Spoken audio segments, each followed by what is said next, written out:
ನಿಮ್ ಮಗು ಇನ್ನೂ ಕೂತ್ಕೋತಿಲ್ವಾ, ನಿಂತ್ಕೊಳ್ಳೋ ಪ್ರಯತ್ನ ಕೂಡ ಮಾಡ್ತಿಲ್ವಾ, ಅಥವಾ ನಿಮ್ ಮಗು ಇನ್ನೂ ನಡೀತಿಲ್ಲ ಅನ್ಕೊಂಡ್ ಚಿಂತೆ ಕಾಡ್ತಿದೀಯಾ? ಪ್ರತಿ ಪೇರೆಂಟ್ಸ್ಗೂ ಅವ್ರ ತಲೆಯಲ್ಲಿ ಒಂದು ಡೌಟ್ ಓಡ್ತಾ ಇರುತ್ತೆ. ಮಗು ಯಾವಾಗ ಕೂತ್ಕೊಳ್ಳುತ್ತೆ, ಯಾವಾಗ ಅಂಬೆಗೆ ಅಲ್ಲೇ ಹೋಗುತ್ತೆ, ಯಾವಾಗ ನಿಂತ್ಕೊಳ್ಳುತ್ತೆ, ಯಾವಾಗ ಪುಟ್ಟ ಪುಟ್ಟ ಹೆಜ್ಜೆ ಇಡುತ್ತೆ ಅನ್ಕೊಂಡ್ ಕಾತುರದಿಂದ ಕಾಯ್ತಿರ್ತಾರೆ.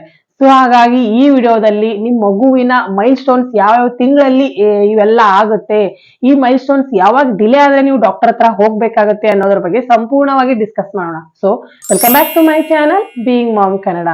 ಸಾಮಾನ್ಯವಾಗಿ baby development step by step ಆಗ್ತಾ ಬರ್ತೈತೆ. ಅಂದ್ರೆ ಫಸ್ಟ್ ಮಗು ಕೂತ್ಕೊಳ್ಳೋಕೆ ಸ್ಟಾರ್ಟ್ ಮಾಡುತ್ತೆ, ಆಮೇಲೆ ಅಂಬೆಗಾಲೇ ಹೋಗೋದು, ಆಮೇಲೆ ನಿಂತ್ಕೊಳ್ಳೋದು, ಮತ್ತೆ ಆಮೇಲೆ ಪುಟಾಣಿ ಪುಟಾಣಿ ಹೆಜ್ಜೆ ಇಡಕ್ ಸ್ಟಾರ್ಟ್ ಮಾಡಿರುತ್ತೆ. ಅದರಲ್ಲಿ ಫಸ್ಟ್ ಒಂದ್ ಬಂದ್ಬಿಟ್ಟು ಬೇಬಿ ಸಿಟ್ಟಿಂಗ್ ಸ್ಟೇಜ್ ನೋಡೋದಾದ್ರೆ, ಫಸ್ಟ್ಲಿ ಒಂದ್ 3 ರಿಂದ 4 ತಿಂಗಳನ್ನಷ್ಟಿಗೆ ಮಗುವಿನ ಕತ್ ಸಂಪೂರ್ಣವಾಗಿ ನಿಂತ್ಕೊಂಡಿರುತ್ತೆ. ಕತ್ ಭಾಗದಲ್ಲಿ ತುಂಬಾ ಒಳ್ಳೆ ಸ್ಟ್ರೆಂತ್ ಬಂದಿರುತ್ತೆ. ಇವಾಗ ಬ್ಯಾಕ್ ಸಪೋರ್ಟ್ ಅಲ್ಲಿ ಕೂಡ ಒಂದು ಒಳ್ಳೆ ಸ್ಟ್ರೆಂತ್ ಗೇನ್ ಆಗ್ತಿರುತ್ತೆ. ಒಂದು 4 ರಿಂದ 6 ತಿಂಗಳನ್ನಷ್ಟಿಗೆ ನಿಮ್ ಮಗುಗೆ ಏನಾದ್ರು ಸಪೋರ್ಟ್ ಕೊಟ್ರಿ, ಸೋಫಾ ಅಥವಾ ಚೇರ್ ಮೇಲೆ ಏನಾದ್ರು ಕೂರ್ಸ್ಕೊಂಡ್ರಿ ಅಂತಂದ್ರೆ ನಿಮ್ ಮಗು ಕೂತ್ಕೊಳ್ಳೋಕ್ ಸ್ಟಾರ್ಟ್ ಮಾಡಿರುತ್ತೆ. ಒಂದು 6 ರಿಂದ 8 ತಿಂಗಳ ಅನ್ನೋಷ್ಟಿಗೆ ನಿಮ್ ಮಗು ಸಂಪೂರ್ಣವಾಗಿ ತಂದೆ ಸಹಾಯದಿಂದ, ಕೈ ಸಹಾಯದಿಂದ ಓನ್ ಆಗಿ ಕೂತ್ಕೊಳ್ಳೋಕ್ ಸ್ಟಾರ್ಟ್ ಮಾಡಿರುತ್ತೆ. ಈ ಸಮಯದಲ್ಲಿ ಮಗು ತುಂಬಾ ಅದ್ರ ಸುತ್ತಮುತ್ತಲದ ಎಲ್ಲ ಜಾಗ ಆಯ್ತು, ಸಾಮಾನ್ಯ ಎಲ್ಲ ಎಕ್ಸ್ಪ್ಲೋರ್ ಮಾಡಕ್ ತುಂಬಾ ಇಷ್ಟ ಪಡ್ತಿರುತ್ತೆ. ಆಸ್ ಅ ಪೇರೆಂಟ್ ಆಗಿ ಈ ಸಮಯದಲ್ಲಿ ನಿಮ್ ಮಗು ನೀವು ಯಾವ ರೀತಿ ಸಹಾಯ ಮಾಡ್ಬೇಕಪ್ಪ ಅಂತಂದ್ರೆ, ಆದಷ್ಟು ನಿಮ್ ಮಗುನ ಫ್ಲೋರ್ ಮೇಲೆ ಮ್ಯಾಟ್ ಅದೆಲ್ಲ ಹಾಕಿ ಅದ್ರ ಮೇಲೆ ಆಟ ಆಡ್ಸೋದಾಯ್ತು. ಮತ್ತೆ ಈ ಸಮಯದಲ್ಲಿ ತುಂಬಾ ಜಾಸ್ತಿ ನಿಮ್ ಮಗು ಟಮ್ಮಿ ಟೈಮ್ ಕೊಡ್ತಾ ಬನ್ನಿ. ಇದರಿಂದ ಮಗುಗೊಂದು ಕಾಲ್ಗಳಲ್ಲಿ ಕೈಗಳಲ್ಲಿ ಒಳ್ಳೆ ಸ್ಟ್ರೆಂತ್ ಸಿಕ್ಕು ಮುಂದಿನ ಮೈಲ್ ಸ್ಟೋನ್ಸ್ಗೆ ತುಂಬಾ ಹೆಲ್ಪ್ಫುಲ್ ಆಗುತ್ತೆ. ಮಗುವಿನ ಒಂದು ಒಳ್ಳೆ ಬೆಳವಣಿಗೆಗೆ, ಒಳ್ಳೆ ಬ್ರೈನ್ ಡೆವಲಪ್ಮೆಂಟ್ಗೆ, ಒಳ್ಳೆ ತೂಕ ಕೂಡ ತುಂಬಾ ಸಹಾಯ ಆಗುತ್ತೆ. ಸೊ ಹಾಗಾಗಿ ಈ ಟಮ್ಮಿ ಟೈಮ್ ಕೊಡೋದು ತುಂಬಾ ಮುಖ್ಯ ಆಗಿರುತ್ತೆ. ನೆಕ್ಸ್ಟ್ ಬಂದ್ಬಿಟ್ಟು ಬೇಬಿ ಕ್ರಾಲಿಂಗ್ ಸ್ಟೇಜ್. ಎಸ್, ಇವಾಗ ನಿಮ್ ಮಗು ಕೂತ್ಕೊಂಡ್ ನೆಕ್ಸ್ಟ್ ಕ್ರಾಲ್ ಮಾಡಕ್ಕೆ ಅಂದ್ರೆ ಅಂಬೆಗಾಲೇ ಹೋಗಕ್ ಸ್ಟಾರ್ಟ್ ಮಾಡಿರುತ್ತೆ. ಒಂದು 7 ರಿಂದ 10 ತಿಂಗಳಲ್ಲಿ ಈ ನೀವು ಅಂಬೆಗಾಲೇ ಹೋಗೋ ಸ್ಟೇಜ್ ನ ನೀವು ಅಬ್ಸರ್ವ್ ಮಾಡಬಹುದು. ಏನಪ್ಪಾ ಇವರು 7 ರಿಂದ 10 ತಿಂಗಳು ಅಂತಿದ್ದಾರೆ, ನನ್ ಮಗು ಆಲ್ರೆಡಿ 10 ತಿಂಗಳು 11 ತಿಂಗಳು ಆಯ್ತು, ಮಗು ಕೂತ್ಕೊಂತ ಇದೆ, ಯಾವ್ದೇ ರೀತಿ ಅಂಬೆಗಾಲೇ ಹೋಗ್ತಿಲ್ಲ ಅನ್ಕೊಂಡ್ ಕೆಲವೊಬ್ರು ತಲೆಯಲ್ಲಿ ಏನಾದ್ರು ಡೌಟ್ ಓಡ್ತಿತ್ತು ಅಥವಾ ಭಯ ಆಗ್ತಿತ್ತು ಅಂತಂದ್ರೆ ಭಯ ಪಡಬೇಡಿ. ಎಲ್ಲ ಮಗುನು ಅಂಬೆಗಾಲೇ ಹೋಗ್ಬೇಕಂತಿಲ್ಲ. ಕೆಲವೊಂದ್ ಮಗು ಕೂತ್ಕೊಂಡಿಂದ ಡೈರೆಕ್ಟ್ ನಿಂತ್ಕೊಳ್ಳೋಕೆ ಸ್ಟಾರ್ಟ್ ಮಾಡ್ಬಿಡುತ್ತೆ, ಅಂದ್ರೆ ಸ್ಟ್ಯಾಂಡಿಂಗ್ ಸ್ಟೇಜ್ಗೆನೆ ಜಂಪ್ ಆಗಿಬಿಡುತ್ತೆ. ಇದು ಕೂಡ ನಾರ್ಮಲ್ನೇ. ಪ್ರತಿಯೊಂದು ಮಗುವಿನ ಡೆವಲಪ್ಮೆಂಟ್ ಆಯ್ತು, ಮೈಲ್ ಸ್ಟೋನ್ಸ್ ಎಲ್ಲ ವಿಭಿನ್ನ ಆಗಿರುತ್ತೆ. ಪ್ರತಿಯೊಂದು ಮಗುನು ಅದರದ್ದೇ ಆದ ವೇನಲ್ಲಿ ಯೂನಿಕ್ ಆಗಿರುತ್ತೆ. ನೆಕ್ಸ್ಟ್ ಬಂದ್ಬಿಟ್ಟು ಬೇಬಿ ಸ್ಟ್ಯಾಂಡಿಂಗ್ ಸ್ಟೇಜ್. ಎಸ್, ಇವಾಗ ನಿಮ್ ಮಗು 8 ರಿಂದ 10 ತಿಂಗಳಷ್ಟೇ ಏನಾದ್ರೂ ಸಪೋರ್ಟ್ ಅದೆಲ್ಲ ಚೇರು, ಸೋಫಾ ಅದೆಲ್ಲ ಇಟ್ಕೊಂಡು ಎದ್ ನಿಂತ್ಕೊಳ್ಳೋಕೆ ಪ್ರಯತ್ನ ಮಾಡ್ತಿರುತ್ತೆ. ಒಂದು 9 ರಿಂದ 11 ತಿಂಗಳಷ್ಟೇ ಕಂಪ್ಲೀಟ್ ಆಗಿ ಯಾವುದೇ ರೀತಿ ಯಾರ್ದು ಸಪೋರ್ಟ್ ಇಲ್ದಾನೆ ತಂದೆ ಕೈ ಮತ್ತೆ ಕಾಲುಗಳ ಸ್ಟ್ರೆಂತ್ ಇಂದ ಓನ್ ಆಗಿ ಎದ್ ನಿಂತ್ಕೊಳ್ಳೋಕ್ ಟ್ರೈ ಮಾಡ್ತಿರುತ್ತೆ. ಮತ್ತೆ ಕಂಪ್ಲೀಟ್ ಆಗಿ ನಿಂತ್ಕೊಳ್ಳೋಕ್ ಕೂಡ ಕಲ್ತಿರುತ್ತೆ.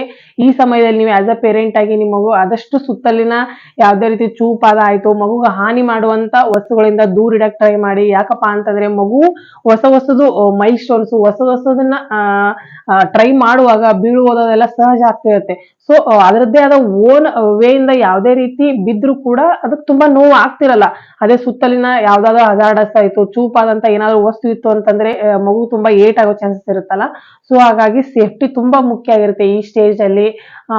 ಆದಷ್ಟು ಕೆಲವೊಬ್ರೆಲ್ಲ ವಾಕರ್ನದೆಲ್ಲ ಮಗು ಯಾವಾಗ ಅಂಬೆಗಲ್ಲೆಲ್ಲ ಆಯ್ತು ಸ್ವಲ್ಪ ಕೂತ್ಕೋಕ್ ಸ್ಟಾರ್ಟ್ ಮಾಡ್ಬಿಟ್ಟು ಸಡನ್ ಆಗಿ ವಾಕರ್ನೆಲ್ಲ ಯೂಸ್ ಮಾಡಕ್ ಸ್ಟಾರ್ಟ್ ಮಾಡ್ಬಿಡ್ತಾರೆ. ಆದಷ್ಟು ಒಂದ್ ಸ್ವಲ್ಪ ಮಿತವಾಗಿರ್ಬೇಕು.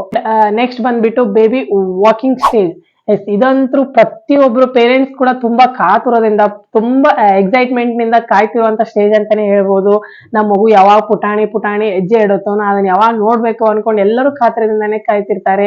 ಒಂದು 10 ರಿಂದ 12 ತಿಂಗಳಿಗೆ ಮಗು ಇವಾಗ ಹೆಜ್ಜೆ ಇಡಕ್ ಟ್ರೈ ಮಾಡ್ತಿರ್ತಾವೆ. ಆದ್ರೆ ಕಂಪ್ಲೀಟ್ ಆಗಿ ಇಡೋದಿಲ್ಲ. ಅಂದ್ರೆ ಒಂದ್ ಸ್ವಲ್ಪ ಬೀಳೋದು ಹೇಳೋದು ಈ ರೀತಿ ಆಗ್ತಿರುತ್ತೆ. ಏನಾದ್ರೂ ಸೋಫಾನಿಂದ ಒಂದಂಡೆಯಿಂದ ಸಪೋರ್ಟ್ ಲಿಂದಾನೇ ನಡೆಯೋದು ಈ ರೀತಿ ಮಾಡ್ತಿರುತ್ತೆ. ಆದ್ರೆ ತಂದೆ ಓನ್ ಇಚ್ಛೆ ನಡಿಬೇಕು ಅಂತಂದ್ರೆ ಒಂದು 12 ರಿಂದ 15 ತಿಂಗಳವರೆಗೆ ಆದ್ರೂ ಬೇಕಾಗುತ್ತೆ. ಎಕ್ಸಾಕ್ಟ್ ಇಷ್ಟೇ ಬೇಕಂತನಿಲ್ಲ. ಕೆಲವೊಂದ್ ಮಗು 9 ತಿಂಗಳು 10 ತಿಂಗಳಷ್ಟೇ ಕಂಪ್ಲೀಟ್ ಆಗಿ ಯಾವ್ದೇ ರೀತಿ ಸಪೋರ್ಟ್ ಇಲ್ದೇನೆ ನಡೆದ್ ಬಿಡ್ತಾವೆ. ಇನ್ನು ಕೆಲವೊಂದ್ ಬಾರಿ ಮಗು 16 ರಿಂದ 18 ತಿಂಗಳವರೆಗೆ ಆದ್ರೂ ಕೆಲವೊಂದ್ ಬಾರಿ ಟೈಮ್ ತಗೊಳುತ್ತೆ. ಎರಡೂ ಕೂಡ ನಾರ್ಮಲ್ನೇ, ಯಾವ್ದೇ ರೀತಿ ಭಯ ಪಡಕ್ ಹೋಗ್ಬೇಡಿ. 18 ತಿಂಗಳ ನಂತರದಿಂದ ಏನಾದ್ರೂ ಸ್ವಲ್ಪ ನೀವೇನಾದ್ರೂ ಮಗು ಇನ್ನೂ ಯಾವ್ದೇ ರೀತಿ ಸಪೋರ್ಟ್ ಇಲ್ದೇ ನಡೀತಿಲ್ಲ ಅಂತ ಅನ್ಕೊಂಡು ಆ ರೀತಿ ಏನಾದ್ರೂ ಅಬ್ಸರ್ವ್ ಮಾಡಿದಿರಿ ಅಂತಂದ್ರೆ ಅವ ನೀವು ಸ್ವಲ್ಪ ಭಯ ಪಡ್ಬೇಕಾಗತ್ತೆ. ಹಾಗಾದ್ರೆ ಡೆವಲಪ್ಮೆಂಟ್ಸ್ ಯಾವಾಗ ಡಿಲೇ ಆದಾಗ ನೀವು ಭಯ ಪಡ್ಬೇಕು, ಯಾವಾಗ ನೀವು ಡಾಕ್ಟರ್ ಹತ್ರ ಹೋಗ್ಬೇಕಾಗತ್ತಪ್ಪ ಅಂತಂದ್ರೆ ನಿಮ್ ಮಗು ಏನಾದ್ರು 9 ತಿಂಗಳಾದ್ರೂ ಯಾವುದೇ ರೀತಿ ಸಪೋರ್ಟ್ ಅಲ್ಲದೆ ಇಲ್ದೇನೆ ಕೂತ್ಕೋತಿದ್ದಿಲ್ಲ ಅಂತಂದ್ರೆ, 12 ತಿಂಗಳಾದ್ರೂ ಏನಾದ್ರೂ ಸೋಫಾ ಚೇರದೆಲ್ಲ ಇಟ್ಕೊಂಡು ಎದ್ದು ನಿಂತಿರ್ತಿದ್ದಿಲ್ಲ ಅಂತಂದ್ರೆ, 18 ತಿಂಗಳಾದ್ರೂ ಪುಟಾಣಿ ಪುಟಾಣಿ ಹೆಜ್ಜೆ ಇಡ್ತಿದ್ದಿಲ್ಲ ಅಂತಂದ್ರೆ ನೀವು ಒಂದ್ ಬಾರಿ ಡಾಕ್ಟರ್ನ ಭೇಟಿ ಮಾಡಿದ್ರೆ ಒಳ್ಳೇದು. ಅದು ತುಂಬಾ ಡಿಲೇದೆಲ್ಲ ಮಾಡಕ್ ಹೋಗ್ಬೇಡಿ. ಇದಿಷ್ಟು ತಿಂಗಳುಗಳ್ದು ಏನೋ ಹೇಳಿದ್ನಲ್ಲ ಅದನ್ನ ಅಬ್ಸರ್ವ್ ಮಾಡ್ಕೊಂಡು ಆ ತಕ್ಷಣ ಡಾಕ್ಟರ್ ಹತ್ರ ಹೋದ್ರೆ ಒಳ್ಳೇದಂತಾನೆ ಹೇಳ್ಬೋದು. ಯಾಕಪ್ಪ ಅಂತಂದ್ರೆ ಅರ್ಲಿ ಸ್ಟೇಜ್ ಅಲ್ಲಿ ನೀವು ಡಾಕ್ಟರ್ನ ತೋರಿಸಿದ್ರಿ ಅಂತಂದ್ರೆ ಬೇಗ ಏನಾದ್ರು ತೊಂದರೆ ಇತ್ತು ಅಂತಂದ್ರೆ ಸಾಲ್ವ್ ಮಾಡ್ಬಿಡ್ಬೋದಲ್ಲ. ಸೊ ಹಾಗಾಗಿ ಇದನ್ನ ಅಬ್ಸರ್ವ್ ಮಾಡ್ಕೊಂಡು ನೆಕ್ಸ್ಟ್ ಸ್ಟೆಪ್ ತಗೊಳ್ಳೋದು ತುಂಬಾ ಮುಖ್ಯ ಆಗಿರುತ್ತೆ. ಕೆಲವೊಂದ್ ಬಾರಿ ಮಗುವಿನ ಮೈಲ್ ಸ್ಟೋನ್ಸ್ ಏನಾದ್ರೂ ಸ್ಲೋ ಆಗಿತ್ತು ಅಂತಂದ್ರೆ ಆಸ್ ಅ ಪೇರೆಂಟ್ ಆಗಿ ನೀವು ಯಾವ ರೀತಿ ಸ್ಪೀಡ್ ಮಾಡ್ಬೋದು, ಆಸ್ ಅ ಪೇರೆಂಟ್ ಆಗಿ ನೀವು ನಿಮ್ ಮಗುಗೆ ಯಾವ ರೀತಿ ಎನ್ಕರೇಜ್ ಮಾಡಿ ಇನ್ಕ್ರೀಸ್ ಮಾಡ್ಬೋದಪ್ಪ ಅಂತಂದ್ರೆ, ಡೈಲಿ ಅಂದ್ರೆ ಡೈಲಿ ನಿಮ್ ಮಗು ಅಟ್ಲೀಸ್ಟ್ ಒಂದ್ 2 ರಿಂದ 3 ಬಾರಿ ಆದ್ರೂ ಟಮ್ಮಿ ಟೈಮ್ ಕೊಡ್ತಾ ಬನ್ನಿ. ಈ ಟಮ್ಮಿ ಟೈಮ್ ಬಗ್ಗೆ ಎಷ್ಟೊಂದು ಲಾಭಗಳಿದಾವ ಅಂತ ಹೇಳಿದ್ರು ಕಡಿಮೆನೆ. ಸೊ ಹಾಗಾಗಿ ಫಿಕ್ಸ್ ಇದೊಂದು ರುಟೀನ್ ಆಗಿನೇ ಇಟ್ಕೊಂತಾ ಬನ್ನಿ, ಟಮ್ಮಿ ಟೈಮ್ ಕೊಡ್ತಾ ಬನ್ನಿ. ನೆಕ್ಸ್ಟ್ ಆದಷ್ಟು ನಿಮ್ ಮಗುಗೆ ಫ್ಲೋರ್ ಮೇಲೆ ಹಾಕ್ತಾ ಬನ್ನಿ. ಅಂದ್ರೆ ಇದರಿಂದ ಮಗು ಕೂಡ ತುಂಬಾ ಜಾಸ್ತಿ ಸ್ಪೇಸ್ ಅದೆಲ್ಲ ಸಿಗುತ್ತೆ. ಮತ್ತೆ ಯಾವ್ದೇ ರೀತಿ ಮಗು ಪೆಟ್ ಅದೆಲ್ಲ ಆಗೋದಿಲ್ಲ. ಕೆಲವೊಂದ್ ಬಾರಿ ನೀವೇನಾದ್ರು ಕಾಟ್ ನೆಲ್ಲ ಹಾಕಿ ಏನೋ ಸ್ವಲ್ಪ ಆ, 1-2 ನಿಮಿಷನೇ ಹೋಗಿ ಬರೋಷ್ಟಿಗೆ ಮಗು ಬೀಳೋಂತ ಚಾನ್ಸಸ್ ಇರುತ್ತೆ. ಸೊ ಹಾಗಾಗಿ ಜಾಸ್ತಿ ನೆಲದ ಮೇಲೆನೆ ಮ್ಯಾಟ್ ಮೇಲೆ ಹಾಕಿದ್ರಿ ಅಂತಂದ್ರೆ ಅದಕ್ಕೊಂದು ಜಾಸ್ತಿ ಜಾಗ ಅದೆಲ್ಲ ಸಿಕ್ಕು ಮಗುವಿಗೆ ಬೇಗ ಬೇಗ ಮೈಲ್ ಸ್ಟೋನ್ಸ್ ರೀಚ್ ಆಗಕ್ಕೆ ಕೂಡ ಸಹಾಯ ಆಗುತ್ತೆ. ಮತ್ತೆ ಒಂದ್ ಸ್ವಲ್ಪ ಆದಷ್ಟು ಕಲರ್ಫುಲ್ ಆಯ್ತು, ಮತ್ತೆ ಮೂವೇಬಲ್ ಟಾಯ್ಸ್ ಅದೆಲ್ಲ ಬಳಸ್ತಾ ಬನ್ನಿ. ಅದರಿಂದ ಮಗುವು ತುಂಬಾ ಜಾಸ್ತಿ ಎನ್ಕರೇಜ್ಮೆಂಟ್ ಸಿಗುತ್ತೆ. ಮತ್ತೆ ಏನಾದ್ರು ಮೂವೇಬಲ್ ಟಾಯ್ಸ್ ಅದೆಲ್ಲ ಇತ್ತು ಅಂತಂತಂದ್ರೆ ಅದು ಅಟ್ರಾಕ್ಟಿವ್ ಅನ್ಸಿ ಅದನ್ನ ತಗೋಬೇಕು ಅನ್ಕೊಂಡ್ ಕಾತುರದಿಂದ ಆಯ್ತು ಕುತೂಹಲದಿಂದ ಹೋಗೋ ಕೂಡ ಚಾನ್ಸಸ್ ಇರುತ್ತೆ. ಅಂಡ್ ನೆಕ್ಸ್ಟ್ ನಿಮ್ ಮಗು ಏನಾದ್ರು ಸಣ್ಣ ಪುಟ್ಟ ಅಂತ ಮೈಲ್ ಸ್ಟೋನ್ಸ್ ರೀಚ್ ಮಾಡಿದ್ರು ನಿಮ್ದು ಎನ್ಕರೇಜ್ಮೆಂಟ್ ತುಂಬಾ ಮುಖ್ಯ ಆಗಿರುತ್ತೆ. ಫಾರ್ ಎಕ್ಸಾಂಪಲ್ ನಿಮಗೆ ಏನಾದ್ರು ಸಡನ್ ಆಗಿ ಒಂಚೂರು ಏನಾದ್ರು ಚೇರ್ ಅದೆಲ್ಲ ಇಟ್ಕೊಂಡು ಎದ್ದು ನಿಂತು ಅಂತಂದ್ರೆ ನಿಮ್ ಮನೆಯವರೆಲ್ಲ ತುಂಬಾ ಜಾಸ್ತಿ ಖುಷಿ ಪಟ್ಟೋ ಹಾಗಾಯ್ತು, ಕ್ಲಾಪ್ಸ್ ಹಾಕೋದಾಗೆ ಆಯ್ತು. ಈ ರೀತಿ ಅದಕ್ಕೊಂದು ಎನ್ಕರೇಜ್ಮೆಂಟ್ ಕೊಡೋದು ಕೂಡ ತುಂಬಾ ಮುಖ್ಯ ಆಗಿರುತ್ತೆ. And ಇದ್ರ ಜೊತೆಗೆ ತುಂಬಾ ಮುಖ್ಯವಾದ್ದು ಅಂತಂದ್ರೆ ಸ್ಕ್ರೀನ್ ಟೈಮ್ ಇಂದ ತುಂಬಾ ಅಂದ್ರೆ ತುಂಬಾ ದೂರ ಇಡ್ಬೇಕಾಗುತ್ತೆ ನಿಮ್ ಮಗುಗ. ಈ ಸಮಯದಲ್ಲಿನೇ ನೀವು ಏನಾದ್ರು ನಿಮ್ ಮಗು ಮೊಬೈಲ್ ಏನಾದ್ರು ರೂಢಿ ಮಾಡಿದ್ರಿ ಅಂತಂದ್ರೆ ಮುಂದೆ ತುಂಬಾ ಅಂದ್ರೆ ತುಂಬಾ ಕಷ್ಟ ಆಗೋ ಚಾನ್ಸಸ್ ಇರುತ್ತೆ. ಸೊ ಹಾಗಾಗಿ ಕಂಪ್ಲೀಟ್ ಜೀರೋ ಸ್ಕ್ರೀನ್ ಟೈಮ್ ಇಟ್ರೆ ತುಂಬಾ ಒಳ್ಳೇದು. ಇಷ್ಟೆಲ್ಲ ಮೈಲ್ ಸ್ಟೋನ್ಸ್ ಬಗ್ಗೆ ಎಲ್ಲ ತಿಳ್ಕೊಂಡ್ರಲ್ಲ, ನಿಮ್ ಮಗು ಯಾವ ಮೈಲ್ ಸ್ಟೋನ್ ಸ್ಟೇಜ್ ನಲ್ಲಿ ಇದೆ, ಕೂತ್ಕೋತಿದೆಯೋ ಅಥವಾ ನಿಂತ್ಕೋತಿದೆಯೋ ಇಲ್ಲ ಪುಟಾಣಿ ಪುಟಾಣಿ ಹೆಜ್ಜೆ ಇಡಕ್ ಟ್ರೈ ಮಾಡ್ತಿದೆಯೋ ಅನ್ಕೊಂಡು ಕಮೆಂಟ್ ಅಲ್ಲಿ ತಿಳಿಸ್ಕೊಡಿ.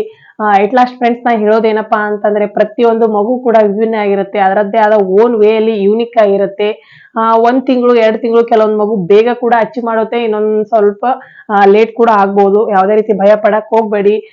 ಮುಂಚೆ ನಾ ಏನ್ ಹೇಳಿದ್ನಲ್ಲ ಯಾವ ಸಂದರ್ಭದಲ್ಲಿ ನೀವು ಡಾಕ್ಟರ್ ಹತ್ರ ಹೋಗ್ಬೇಕಾಗುತ್ತೆ ಅನ್ಕೊಂಡು ಅವಿಷ್ಟು ಪಾಯಿಂಟ್ಸ್ ನ ತಲೆಯಲ್ಲಿ ಇಟ್ಕೊಂಡು ನಿಮ್ ಮಗು ಯಾವ ಮೈಲ್ ಸ್ಟೋನ್ಸ್ ನ ಯಾವ ತಿಂಗಳಲ್ಲಿ ಮಾಡ್ತಿದೆ ಅಲ್ಲ ಅದನ್ನೆಲ್ಲ ಎಂಜಾಯ್ ಮಾಡ್ಕೊಳ್ಳಿ, ಕ್ಯಾಪ್ಚರ್ ಮಾಡಿಟ್ಕೊಳ್ಳಿ. ಇವೆಲ್ಲ ಕ್ಷಣಗಳು ತುಂಬಾ ಅಂದ್ರೆ ತುಂಬಾ ಬೇಗ ಕಳೆದು ಹೋಗ್ಬಿಡ್ತವೆ. ಸೊ ಹಾಗಾಗಿ ನೀವು ಮತ್ತೆ ನಿಮ್ ಮಗು ಎರಡನ್ನೂ ಎಂಜಾಯ್ ಮಾಡಿ. ನಿಮ್ ಮಗುಗೆ ಆದಂತ ದಿನದಲ್ಲಿ ಸ್ವಲ್ಪ ಆದಷ್ಟು ಜಾಸ್ತಿ ಸಮಯದಲ್ಲಿ ಟೈಮ್ ಕೊಟ್ರೆ ನಿಮ್ಗೂ ಒಂದು ಒಳ್ಳೆ ರಿಲೀಫ್ ಸಿಗುತ್ತೆ, ಮೈಂಡ್ ಕೂಡ ಫ್ರೆಶ್ ಆಗುತ್ತೆ, ನಿಮ್ ಮಗು ಕೂಡ ತುಂಬಾ ಖುಷಿ ಆಗುತ್ತೆ.